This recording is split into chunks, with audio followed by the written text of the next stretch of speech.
여러분 안녕하십니까? C채널 뉴스입니다. 북한의 3차 핵실험에 대한 유엔 안보리의 대북 제재 결의안 채택이 초읽기에 들어갔습니다. 이러한 유엔의 움직임에 대해 북한은 정전협정을 백지화하고 판문점 대표부 활동을 중단하겠다며 위협했습니다. 이인장 기자의 보도입니다. 유엔 안전보장이사회는 한국 시간으로 6일 새벽 비공개 회의를 갖고 3차 핵실험을 강행한 북한을 추가 제재하는 내용의 결의안 초안을 마련했습니다. 대북 제재 수위를 놓고 미국과 줄다리기를 벌여온 중국이 초안에 합의했으며 안보리 회원국들은 검토를 마친 후 이르면 7일께 결의안을 채택할 것으로 전망되고 있습니다.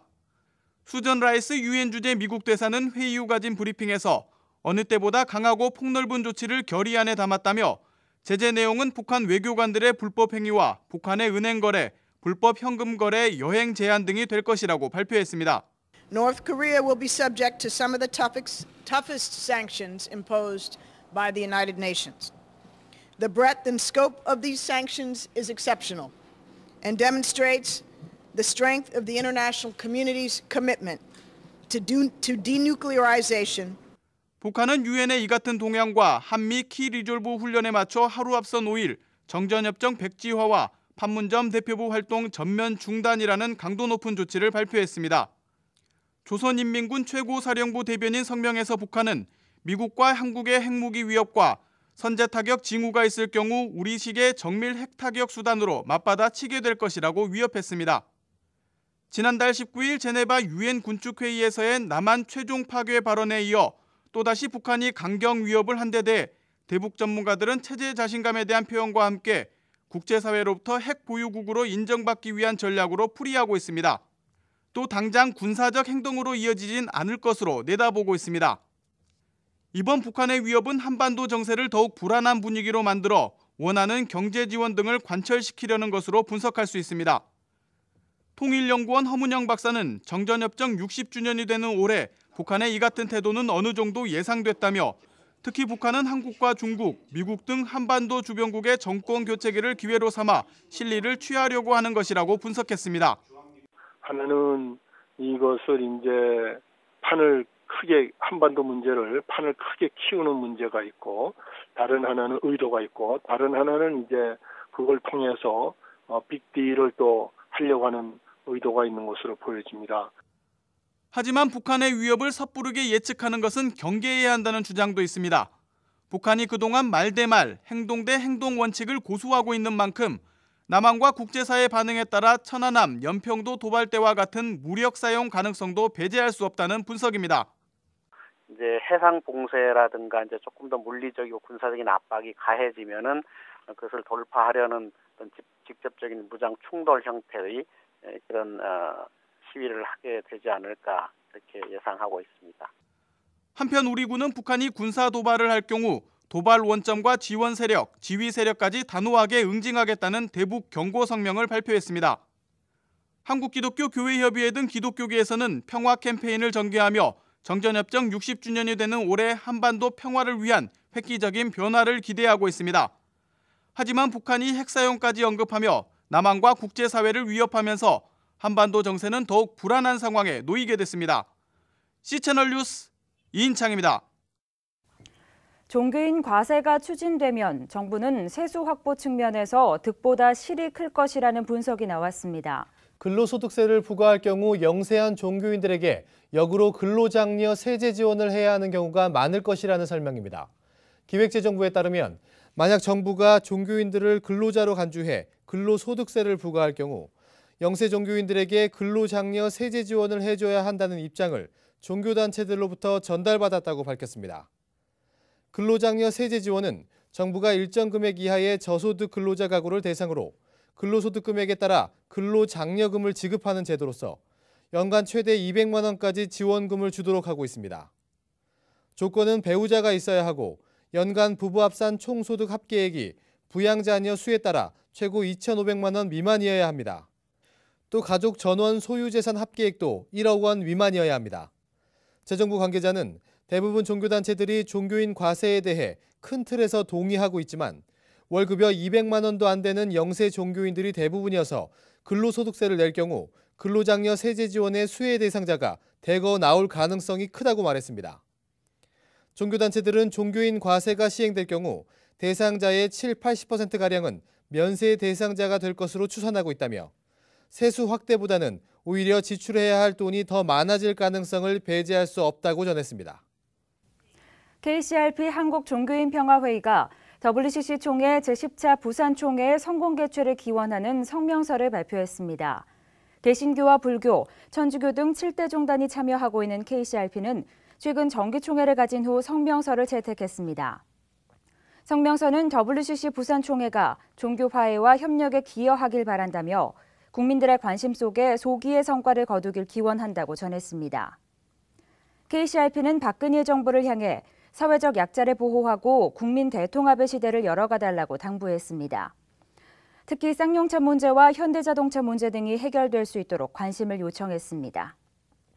KCRP는 올해 주요 사업으로 이웃종교 화합주간, 평화캠프, 종교와 평화 발간 등을 추진하기로 했습니다. 한국교회의 부흥과 성장은 새벽 예배와 기도에 있다고 해도 과언이 아닙니다. 20세기 초부터 시작된 한국교회의 새벽기도 열정이 이젠 세계교회에도 알려지고 있습니다. 서정민 기자의 보도입니다. 오는 10월 세계교회 목회자들과 관계자들은 한국교회 새벽 예배를 경험하기로 했습니다. WCC 세계교회협의회 제10차 부산총회에서 새벽 예배를 공식 순서로 채택한 데 따른 것입니다. WCC가 새벽 예배를 도입한 것은 총회 역사상 처음 있는 일로 한국교회의 전통적인 예배 방식을 그대로 반영하겠다는 취지에서 기획됐습니다. 세계교회 관계자들은 한국교회 영성 회복과 부흥을 견인한 새벽 예배에 큰 관심을 보이고 있습니다. 한국교회라고 하는 것은 아시아 극동 지역에 굉장히 신비로운 그런 분위기가 많은 교회인데 거기에 찾아온다. 또 한국교회의 명성을 생각했을 때 거기 와서 총회를 한다 했을 때 굉장히 그런 기대감이 참 많이 있었다. 이처럼 세계교회가 관심을 갖는 새벽 예배는 한국교회 전통적 예배 방식으로 인식되고 있습니다. 하루의 첫 시작을 하나님께 드린 한국교회 성도들은 영적인 성숙을 거듭해왔습니다. 새벽 기도가 한국교회의 성장과 부흥의 원동력이 됐다는 분석도 나오고 있습니다. 한국교회 초기였던 1906년 길선주 목사가 장대현 교회에서 새벽 기도를 시작한 것이 우리나라 새벽 기도의 유래로 알려지고 있습니다. 교인들도 길 목사의 새벽 기도를 따라 새벽 예배를 드리기 시작했습니다. 이들의 기도는 철저히 자신을 회개하는 계기가 되었고 1907년 평양에서 시작된 한국 기독교 부흥의 역사로까지 이어졌습니다. 해외 교회 지도자들은 이러한 한국의 새벽 기도의 영성과 회개 운동을 한국교회의 부흥과 성장 측면에서 뿌리가 됐다며 높이 평가하고 있습니다. And the Korean prayer example in the early morning prayer meetings and the way that the church has been transformed and the mission movement of Korea coming out of the prayer has been an inspiration to us in other parts of the world. 새벽 기도와 예배의 전통은 시간이 지난 지금도 자리 잡고 있습니다. 특히 1980년부터 시작된 명성교회의 특별 새벽 예배는 30여 년이 지난 지금도 꾸준히 그 명맥을 이어오며 매년 10만 명 이상의 성도들이 참석하고 있습니다. 또 TV 중계를 통해 전국교회 300만 명 이상의 성도들이 함께 참여하고 있습니다. 최근에는 명성교회의 새벽 예배 경험과 중요성, 노하우를 전국교회 목회자들과 나누기 위해 목회자 컨퍼런스를 진행하고 있습니다. 지난 역사를 되돌아봤을 때 한국교회가 꾸준히 성장할 수 있었던 비결은 바로 새벽 기도에 있었습니다. 가장 기본에 충실할 수 있는 새벽 기도. 하나님 앞에 새벽을 드렸던 한국교회의 전통이 이제 세계교회의 모델이 되고 있습니다. C채널 뉴스 서정민입니다. 대한예수장로회 통합총회가 오는 8일 평택 쌍용자동차 철탑 농성장을 방문하고 기도회를 진행합니다.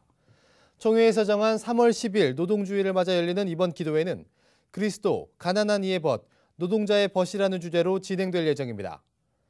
총회는 더 이상 무고한 생명이 희생되지 않고 해고 노동자들의 삶이 회복될 수 있도록 전국교회가 함께 기도하자고 요청했습니다. 총회는 특히 연약한 자, 소외된 자와 함께 하셨던 예수 그리스도의 삶을 기억해 사순절 기간 동안 이 시대 고통받는 자들이 누구인지 깨닫자고 강조했습니다. 한편 예장통합 제97회 총회는 그리스도인 작은 이들의 벗이라는 주제를 정하고 소외된 이웃을 섬기는 작은 이들의 벗 캠페인을 펼치고 있습니다. 지난 1974년 긴급조치 1호 위반으로 실형을 언도받았던 목회자들에 대해 법원의 재심 결정이 내려졌습니다. 서울중앙지방법원 형사 25부는 이해학, 임명진, 김진홍, 김경락, 이규상, 박윤수 목사 등 6명이 지난 2011년 5월 제기한 재심 청구를 최근 개시하기로 결정했습니다. 이들 목회자는 긴급조치 1호가 발표된 지 10일 만인 지난 1974년 1월 18일 한국기독교회관에서 시국선언기도회를 열어 선언문을 배포한 혐의로 체포됐습니다. 당시 비상군법회의는 목회자들에게 징역 15년과 10년형을 선고했습니다. 한편 지난해 9월에는 긴급조치 4호 위반으로 징역 15년형을 언도받고 9개월을 복역한 한국기독교장로회 전 총회장 박형규 목사에 대해 법원이 무죄를 선고한 바 있습니다. 긴급조치 1호는 유신헌법 개정을 위한 서명운동을 막기 위해 당시 군사정권이 내린 초법적 조치로 상당수 인사들이 영장 없이 체포돼 옥구를 치렀습니다. 세계 YWCA가 오는 7일 제57차 UN 여성지위위원회에 아동 강제결혼 철폐를 요구하는 결의문과 성명서를 제출하기로 했습니다. 단체는 성명서를 통해 아동 강제결혼은 아동들의 교육 기회를 박탈하고 건강을 위협하는 등 아동 권리 침해이자 명백한 폭력이라고 비판했습니다. 단체는 오는 2030년까지 아동 강제결혼을 종결하고 차기 2015년 개발계획 중 핵심 사안으로 아동 강제결혼 근절을 포함시켜달라고 제안했습니다. 단체는 또 아동 강제결혼을 막기 위해 아동들의 교육과 경제적 지원에 나설 것을 회원국과 관련 단체에 요청했습니다. 한편 지난 4일 열려 오는 15일까지 진행되는 제57차 UN 여성지위위원회 주제는 여성과 소녀들에게 가해지는 모든 형태의 폭력 추방과 예방입니다. 이 밖의 뉴스와 날씨를 전해드립니다. 산돌 손양원 목사를 기념하기 위한 높이 14m의 사랑의 열매탑과 손 목사와 함께 순교한 12명의 순교자 부조물이 여수 손양원 목사 순교기념공원에 완공됐습니다. 이장통합총회 손양원 목사 순교기념사업위원회는 지난 4일 준공예배를 드렸습니다. 한국정신대문제대책협의회가 3월 8일 세계 여성의 날을 맞아 특별전시회를 진행합니다. 전시회는 또 하나의 세계지도 어제와 같은 오늘이란 주제로 열리며 전쟁과 여성 인권박물관 1층 기획전시실에서 5월 4일까지 계속됩니다.